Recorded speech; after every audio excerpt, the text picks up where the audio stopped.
오늘 함께 나눌 말씀은 누가복음 9장 37절부터 43절까지의 말씀입니다. 이튿날 산에서 내려오시니 큰 무리가 맞을세 무리 중에 한 사람이 소리질러 이르되 선생님 청컨대 내 아들을 돌보아 주옵소서. 이는 내 외아들이니이다.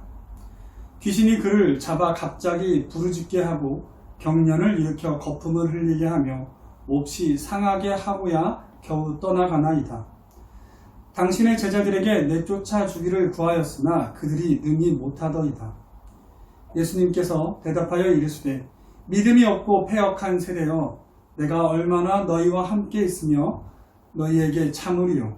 내 아들을 이리로 데리고 오라 하시니 올 때에 귀신이 그를 거꾸러뜨리고 심한 경련을 일으키게 하는지라. 예수께서 더러운 귀신을 꾸짖으시고 아이를 낫게 하사 그 아버지에게 도로 주시니. 여러분, 오늘 본문의 사건은 마가복음 9장에 좀 더 자세하게 설명이 되어 있습니다. 마가복음 9장 14절부터 29절까지를 함께 보도록 하겠습니다. 마가복음 9장 14절부터 29절까지입니다.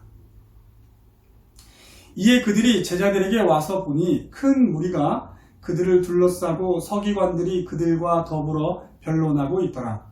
온 무리가 곧 예수를 보고 매우 놀라며 달려와 문안하거늘 예수께서 물으시되 너희가 무엇을 그들과 변론하느냐? 무리 중에 하나가 대답하되 선생님, 말 못하게 귀신 들린 내 아들을 선생님께 데려왔나이다. 귀신이 어디서든지 그를 잡으면 거꾸러져 거품을 흘리며 이를 갈며 그리고 파리에 지는지라. 내가 선생님의 제자들에게 내쫓아 달라 하였으나 그들이 능히 하지 못하더이다. 대답하여 이르시되 믿음이 없는 세대여, 내가 얼마나 너희와 함께 있으며 얼마나 너희에게 참으리요. 그를 내게로 데려오라 하시매 이에 데리고 오니 귀신이 예수를 보고 곧 그 아이로 심히 경련을 일으키게 하는지라. 그가 땅에 엎드러져 구르며 거품을 흘리더라. 예수께서 그 아버지에게 물으시되 언제부터 이렇게 되었느냐 하시니 이르되 어릴 때부터니이다. 귀신이 그를 죽이려고 불과 물에 자주 던졌나이다. 그러나 무엇을 할 수 있거든 우리를 불쌍히 여기사 도와주옵소서. 예수께서 이르시되 할 수 있거든이 무슨 말이냐? 믿는 자에게는 능히 하지 못할 일이 없느니라 하시니 곧 그 아이의 아버지가 소리를 질러 이르되 내가 믿나이다. 나의 믿음 없는 것을 도와주소서 하더라. 예수께서 무리가 달려와 모이는 것을 보시고 그 더러운 귀신을 꾸짖어 이르시되 말 못하고 못 듣는 귀신아, 내가 내게 명하노니 그 아이에게서 나오고 다시 들어가지 말라 하시매 귀신이 소리를 지르며 아이로 심히 경련을 일으키게 하고 나가니 그 아이가 죽은 것 같이 되어 많은 사람이 말하기를 죽었다 하나 예수께서 그 손을 잡아 일으키시니 이에 일어서니라. 집에 들어가시매 제자들이 조용히 묻자오되 우리는 어찌하여 능히 그 귀신을 쫓아내지 못하였나이까? 이르시되 기도 외에 다른 것으로는 이런 종류가 나갈 수 없느니라 하시니라. 아멘. 여러분, 오늘 본문에 대한 설교는 더 자세히 기술되어 있는 마가복음을 중심으로 살펴보겠습니다. 나누어야 할 내용이 많기 때문에 3번에 나누어 설교를 하려고 합니다. 오늘은 전반적인 이야기를 살펴보겠습니다. 그리고 다음 주에는 기적과 표적에 대해서 좀 더 신학적으로 접근해 보도록 하겠습니다. 이른바 변화선 사건 이후 예수님과 세제자 베드로와 요한과 야고보는 해가 뜨고 다음 날이 돼서야 내려왔습니다. 내려와 보니 큰 무리가 모여 있었습니다. 그리고 나머지 제자들과 서기관들이 논쟁을 하고 있었습니다. 예수님이 내려오시는 것을 본 무리들은 예수님께 문안 인사를 드렸습니다. 예수님께서는 무리들에게 묻습니다. 너희가 무엇을 그들과 변론하느냐? 그러자 무리 중 한 사람이 예수님께 나옵니다. 귀신 들린 아이의 아버지입니다. 선생님, 말 못하게 귀신 들린 내 아들을 선생님께 데려왔나이다. 귀신이 어디서든지 그를 잡으면 거꾸러져 거품을 흘리며 이를 갈며 그리고 파리해지는지라. 내가 선생님의 제자들에게 내쫓아 달라 하였으나 그들이 능히 하지 못하더이다. 논쟁의 주제가 밝혀졌습니다. 제자들은 서기관들과 귀신을 내쫓는 능력과 권위에 대해서 논쟁을 하고 있었습니다. 그 논쟁의 자세한 내용은 알 수 없으나 아마도 다음과 같았을 것이라고 충분히 생각해 볼 수 있습니다. 제자들은 이미 예수님께 각 마을로 파송을 받아 복음을 전파하고 병든 자를 고치며 귀신을 내쫓았던 경험이 있습니다. 이는 예수님께서 그들을 보내실 때에 모든 귀신을 제어하며 병을 고치는 능력과 권위를 주셨기 때문입니다. 심지어 이 소문은 본궁왕 헤롯의 귀에까지 전해졌습니다. 소문대로라면 제자들은 말 못하는 귀신 들린 사람에게서 귀신을 내쫓았어야 합니다. 그러나 제자들은 귀신을 내쫓지 못했습니다. 그래서 서기관들은 제자들이 왜 귀신을 내쫓지 못하느냐고 비난을 했을 것입니다. 소문이 부풀려졌거나 사실과 다르다고 말하며 무리를 선동했을 것입니다. 심지어 전에 제자들이 귀신을 내쫓았다고 하는 말들도 지어낸 말이 아니냐고 했을 것입니다. 제자들은 자신들이 거짓말을 한 적이 없고 정말로 귀신을 내쫓았었다고 말했을 것입니다. 그러나 제자들은 이를 증명할 수도 없었고 스스로도 왜 자신들이 지금은 귀신을 내쫓지 못하는지 이해할 수 없어 무척 난감했을 것입니다. 그렇게 제자들과 서기관들은 옥신각신하고 있었습니다. 무리들 가운데는 실제로 전에 제자들이 귀신을 내쫓는 것을 본 자들도 있었고 이를 소문으로만 들었던 자들도 있었을 것입니다. 그러므로 무리들은 서기관들과 제자들의 논쟁을 들으며 그들도 서로 논쟁을 하고 있었을 것입니다. 전반적인 분위기는 서기관들의 주장이 우세합니다. 왜냐하면 제자들이 귀신을 내쫓지 못하고 있는 것이 지금 눈앞의 현실이기 때문입니다. 그래서 무리들 가운데 전에 제자들이 귀신을 내쫓는 것을 본 자들도 자신들이 본 것을 의심하기 시작했을 것입니다. 그런데 이는 다만 귀신을 내쫓고 못 내쫓는 문제가 아닙니다. 이러한 이적들은 그들이 전하는 말에 대한 권위를 상징하는 표적이 되기 때문입니다. 여기서 기사, 기적, 이적, 표적에 대한 용어의 정리가 필요할 것 같습니다. 이는 다음 주 설교에서 비교적 자세히 다루어 보도록 하겠습니다.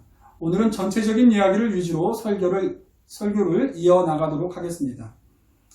제자들과 서기관들의 논쟁이 다만 귀신을 내쫓고 못 내쫓는 문제에 그치지 않고 예수님과 그분의 말씀에 대한 예수님의 말씀에 대한 권위에 대한 도전이 되고 있습니다. 그래서 예수님께서 이 이야기를 들으시고 무리를 향하여 다음과 같이 호통을 치신 것입니다. 믿음이 없는 세대여, 내가 얼마나 너희와 함께 있으며 얼마나 너희에게 참으리요. 그를 내게로 데리고 오라. 이 말씀은 하나님과 이스라엘의 중재자로 섬기며 종종 백성들의 완악함과 믿음 없음에 분노했던 모세의 말과 매우 흡사합니다. 신명기 32장의 내용입니다. 모세는 이스라엘 백성을 향하여 말합니다. 여호와께서 야곱의 자손을 자신의 택하신 백성으로 삼으시고 그들을 광야에서 만나시고 보호하셨는데 그 백성이 여호와를 향하여 악을 행함이 어찌된 일인고 어리석고 지혜 없는 백성아 여호와께 이같이 보답하느냐? 그는 내 아버지시오 너를 지으신 이가 아니시냐? 그가 너를 만드시고 너를 세우셨도다.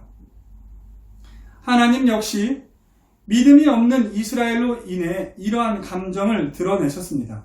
민수기 14장의 내용입니다. 가나안 정탐에서 돌아온 자들의 믿음 없는 보고를 듣고 이스라엘 백성은 밤새도록 통곡하며 원망했습니다. 우리가 애굽 땅에서 죽었거나 이 광야에서 죽었으면 좋았을 것을 어찌하여 여호와가 우리를 그 땅으로 인도하여 칼에 쓰러지게 하려는가? 이에 여호와께서 모세에게 말씀하셨습니다. 이 백성이 어느 때까지 나를 멸시하겠느냐? 내가 그들 중에 많은 이적을 행하였으나 어느 때까지 나를 믿지 않겠느냐? 오늘 본문의 예수님의 호통은 이런 의미입니다. 이제까지 예수님께서는 수많은 병자를 고치시고 수많은 귀신 들린 자를 고치셨습니다. 이로써 충분히 예수님은 자신이 하나님께로부터 보내심을 받은 자라는 것을 증명하였습니다. 그런데 백성들은 표적이 가리키는 바 예수님을 바라보지 않고 계속 표적만을 요구하고 있는 것입니다. 도대체 언제까지 예수님께서 표적을 통해서 자신을 증명해야 하겠습니까? 게다가 서기관들의 비난은 도를 넘어섰던 것 같습니다. 마치 예수님과 그의 제자들을 모두 사기꾼 취급하지 않았나 생각이 됩니다. 서기관들이 그렇게 따져 물어도 제자들이 지금 당장에 그 귀신을 내어쫓지 못하니 제자들은 서기관들의 그러한 공격적인 비난에 어찌할 바를 모르고 발만 동동 굴렀을 것입니다. 그런 광경을 보고 있던 무리들도 점차 자신들이 이제까지 봤던 이적들이 혹시 서기관들이 말하는 것처럼 다 거짓이었을 수 있다고 생각하기 시작했을 수도 있습니다. 나아가 예수님에 대한 의심을 품기 시작했을 수도 있습니다. 그런데 그때 예수님과 세 제자가 산에서 내려온 것입니다. 그래서 마가복음 9장 15절에는 무리들이 예수님을 보고는 매우 놀랐다고 말하고 있습니다. 한편 그나마 믿음이 남아있던 자들은 예수님을 보고 반가워했을 것입니다.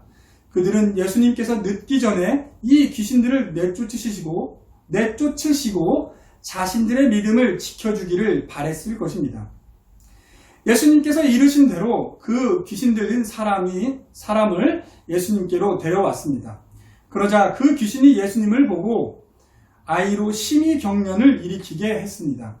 그는 땅에 엎드러져 구르며 거품을 흘렸습니다. 우리가 기억하는 귀신 들린 사람들의 경우는 어떠했습니까? 귀신들은 예수님께서 자신들의 일을 방해하지 말라고 소리쳤습니다. 그러나 이 귀신은 말 못하는 귀신입니다. 그러므로 말은 하지 않고 심한 경련을 통하여 다른 귀신들과 마찬가지로 예수님의 개입에 대한 불쾌감을 드러내는 것입니다. 예수님께서는 그 아이의 아버지에게 묻습니다. 언제부터 이렇게 되었느냐? 그러자 그 아이의 아버지가 대답합니다. 어릴 때부터 그랬습니다. 귀신이 그를 죽이려고 불과 물에 자주 던졌습니다.